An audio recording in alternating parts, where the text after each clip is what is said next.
Good day. This is ENG 328, Study Session 6. Negritude, Francophone West African Poetry.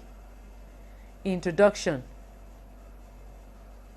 In this study session, you will learn about the idea of negritude.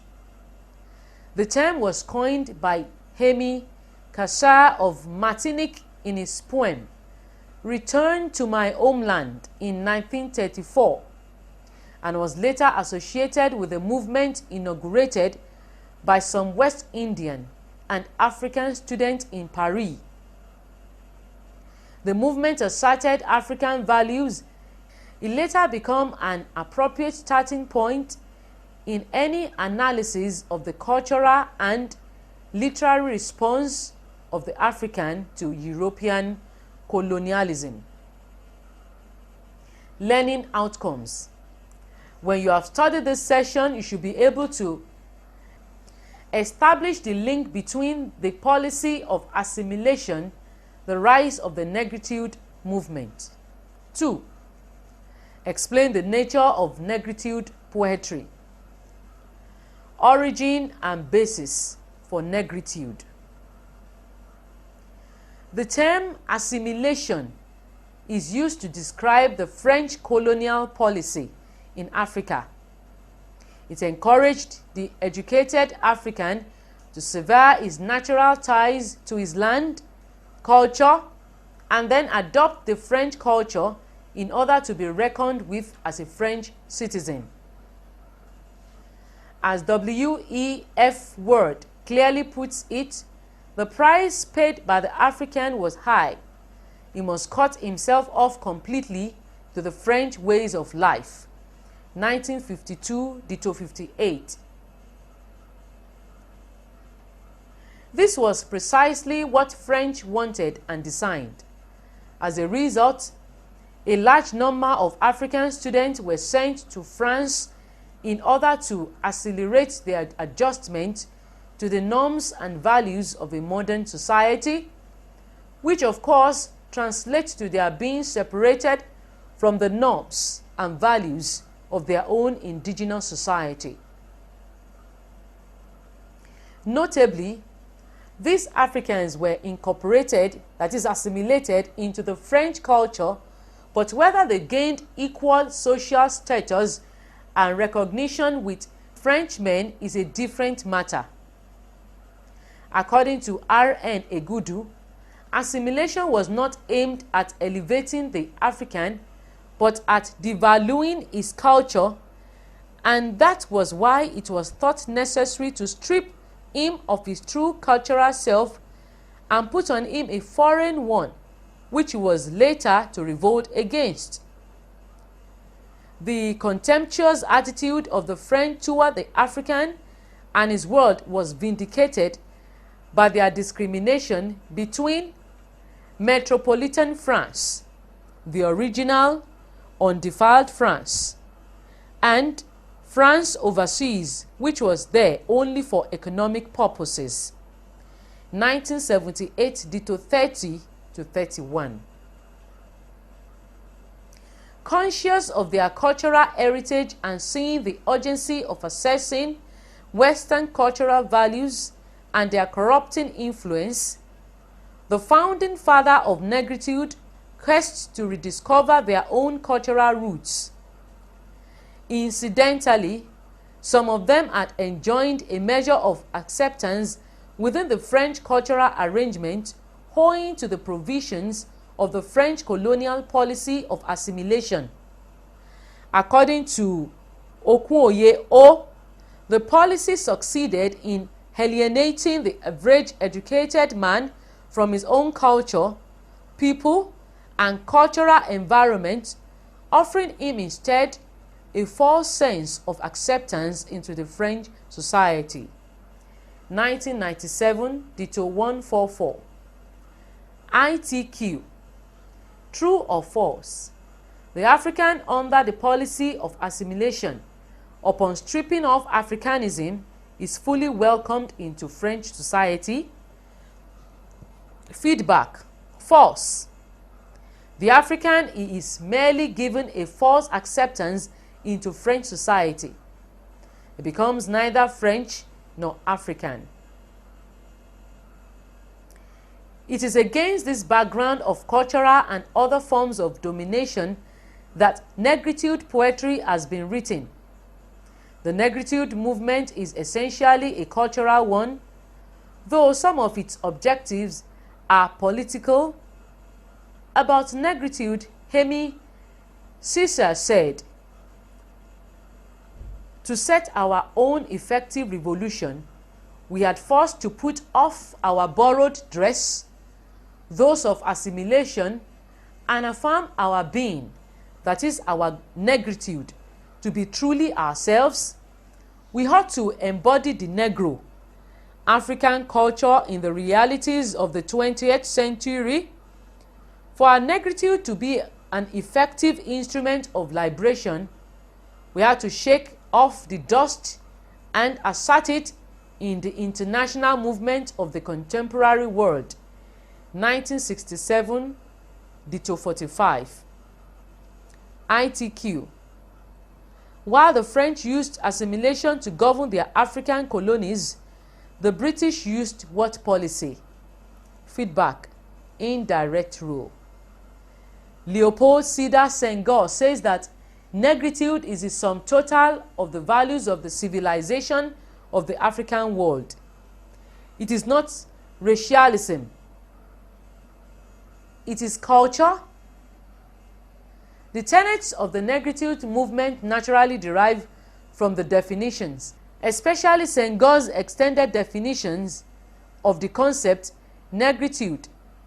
Some of the tenets, according to Egudu, are the doctrine of identity, which states that the black people have an integrated, separate identity, marking them out from other peoples in the world.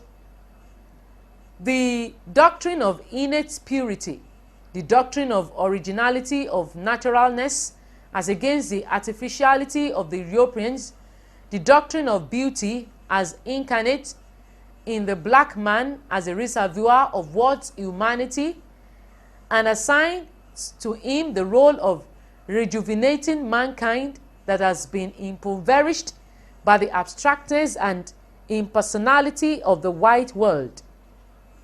This perhaps is the essence of that communal warmth, the image, symbol, and the cosmic rhythm, which instead of dividing and sterilizing, unified and made fertile. 1978, Ditto 32. The nature of negritude poetry. The whole focus of negritude poetry will become clear once we rightly place emphasis on the being of the black man as the art essence of the concept of negritude. More so, for instance, that not all the poems written by the Francophone African poets can justifiably be tagged as negritude poetry. Many of them are protest poetry, like that of their South African counterparts, and many wrote against neocolonialism and oppression, like Anglophone African poetry. On negritude poetry, Egudu has this to say: negritude poetry must be seen to consist of those poems which shows that the black man has something rich and valuable in his nature and culture, and it is natural that Francophone African should be concerned with showing thus richness and value in some of their poetry, because they were the direct victims of assimilation, which deride the existence of black humanity and culture. 1978, Ditto 35. As a reaction to this attitude, the Francophone African poets have shown through negritude poetry that black humanity and culture have always existed. As a result, negritude poetry is therefore a kind of epiphany, a demonstration of what black beings is. The idealist school of negritude, Leopold Senghor, has written more than any other negritude writer, and he is easily the most renowned. Negritude poet. Negritude will always remain one of the most significant literary movements to have arisen in Africa. As a protest movement, negritude was a product of concrete historical factors, according to Kimfe Abraham. The black protest writer dwells on his past partly because of an attempt to escape contempt due to the long history which has demeaned his person and belittled his culture. But it is also partly because of a strong desire to negate the pernicious propaganda and non-truth which have haunted him over the years. The black writer has the twin task of responding as the insulted party and of explaining as a spokesman of his own past and present. 1982 Ditto 1. Negritude was a product of Bourdieu's intellectual elite, the intelligentsia, as Heliard posited. It makes an important development in the political consciousness after years of colonization and self-abnegation. The African elite was pleasantly surprised to realize that Africans had something to be proud of after all. They need not be ashamed of their race and color, as Europeans had led them to believe. That is, African intelligentsia was beginning to question the dominant ideology and to use literature to attack it. 1990, Ditto 24. Negritude later became a rallying outcry of the black intelligentsia of the African diasporas, especially in the Caribbean. Most of the problem of color, the beauty of the Negro race, the courage of black people, the warmth and humanity of the black race, and so on and so forth, according to Frantz Fanon.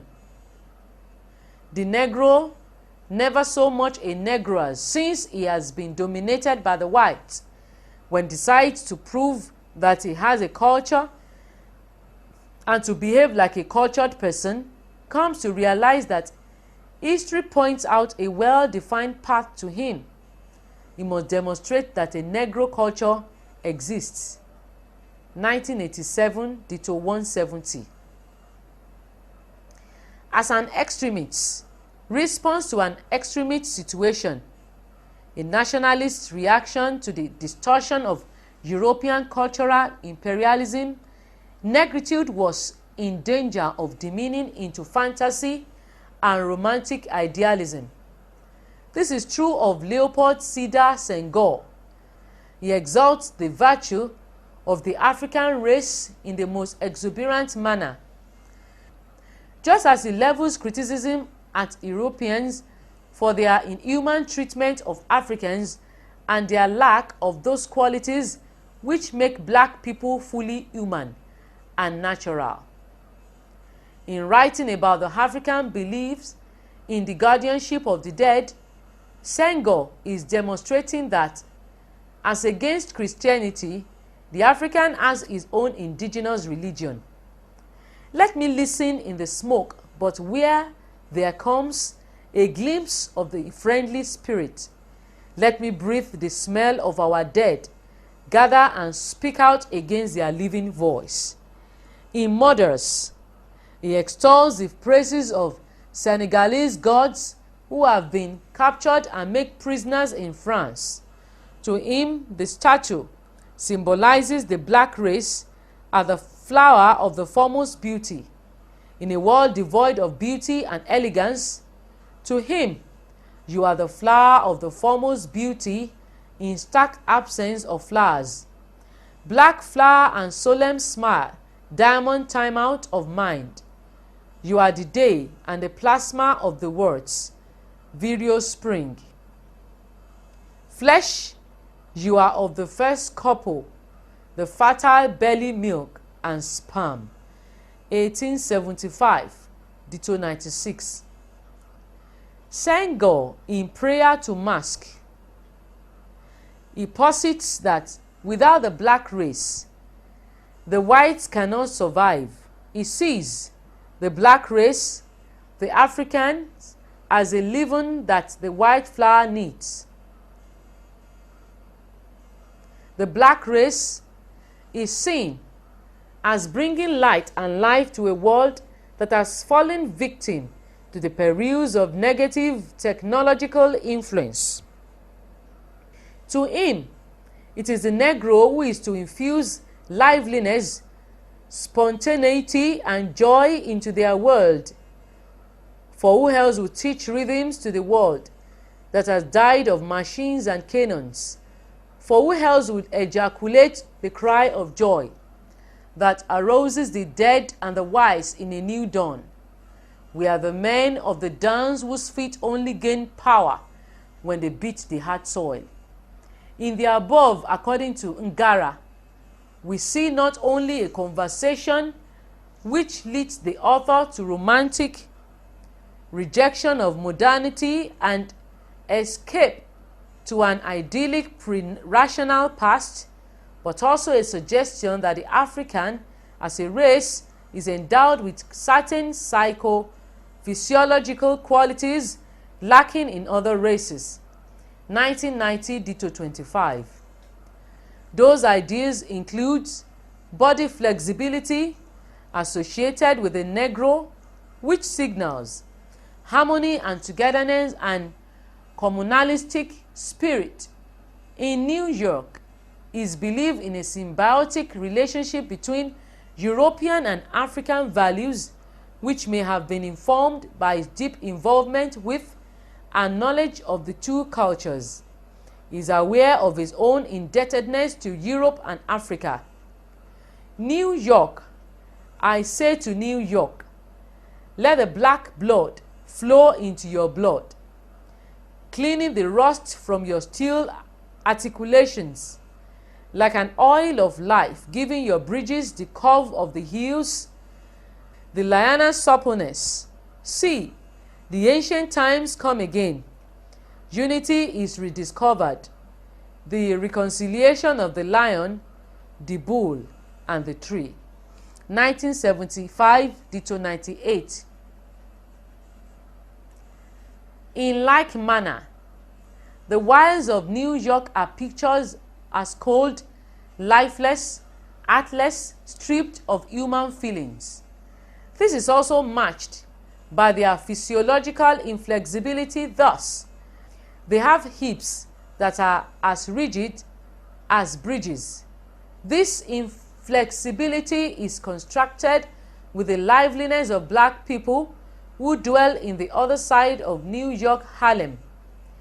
In the words of Ngara, this is a philosophy based on race, which claims that a certain race will forever possess qualities which will make it superior. A philosophy that is both subjective and idealistic.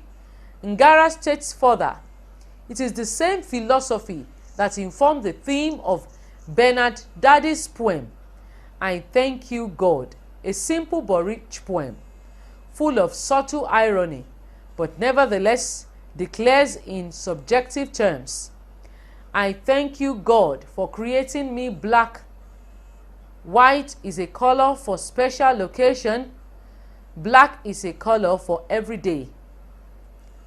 And I have carried the world since the dawn of time, and my life over the world through the night creates the day. I thank you, God, for creating me black. 1978, Ditto 99. Kimfe Abraham proportionally defends negritude on ideological grounds, but failed to realize is that in the Senghorian or subjective school, projected negritude as an ideology of the intellectual's elite, while it portrays the general political consciousness of the African people at a given historical moment, of a class that had fallen victim to acculturation and was only beginning to accept what the African masses had never rejected. To Ngara, the poetry consists of romantic and abstract philosophizing which bears in direct relation to economics realities. The Senghorian school is preoccupied with the cultural, psychic, and physiological aspects of the African and does not take into account the level of economic development which shape human behavior. To this extent, the Senghorian school of negritude does not accurately reflect the real conditions of existence of black people. It exaggerates and falsifies particular qualities of the Negro race to present distorted picture. The realistic school of negritude, David Diop, is poetry, according to Okunwoye, do not rival Senghor's in quantity, but offers us a radically different rendering of a similar experience and vision. The anger and nostalgia that serve as the informing spirit for Diop's poetry stemmed from the prolonged alienation from African and his impatience with and reflection of Europe and all that it offers. 1997 Ditto 147. The theories that black race possesses certain genetic qualities which make it superior to other races is no longer a central theme in their work. They are now concerned with the fact that black people have suffered at the hands of white people, that the African has been made the object of history by resisting white domination and asserting its humanity. The work of these poets, David Diop, Agostinho Neto, and Viriato da Cruz, Africans are presented in terms of the harrowing experiences they have had, the suffering they have endured, and the new form of social consciousness they have acquired.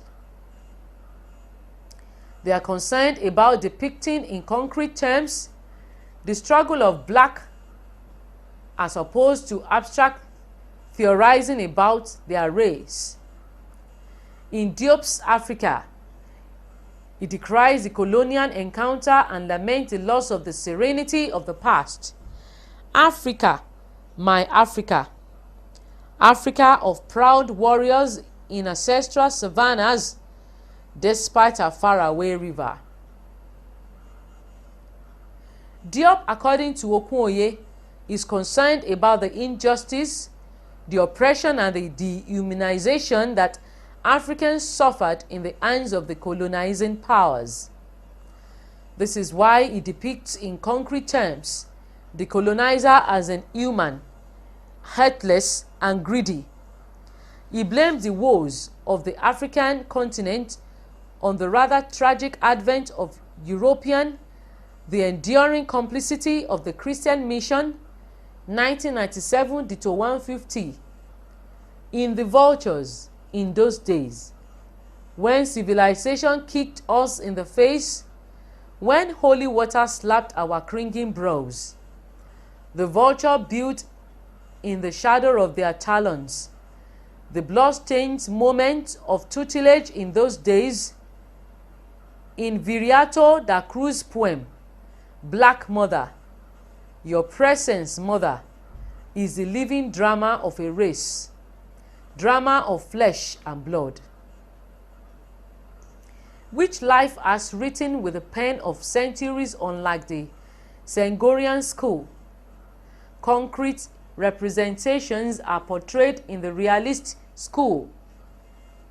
In Agostinho's Netros, the blood and the seed, the harrowing experience, the future and pain are symbolized by images of bleeding, grief, and cries, become a source of hope symbolized by the seed and various image if growth, our cries, are drums heralding desire, in the tumultuous voices music of nations.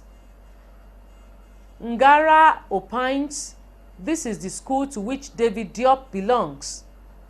He is indeed a negritude poet, but one whose vision is characterized by revolutionary nationalism and realism as against the subjective idealism. The poetry throbs with the rhythms of African characteristics. If negritude poetry, then black color is celebrated. Study session summary. The picture of black man given by the negritude posts is one drawn on the black man's experience in history, for it shows what it is to be a Negro in the world of men. Furthermore, the picture is based on the culture and intrinsic nature of the black man, and it is these two factors which give man his essential human traits. We have come to the end of study session 6. Thanks for listening.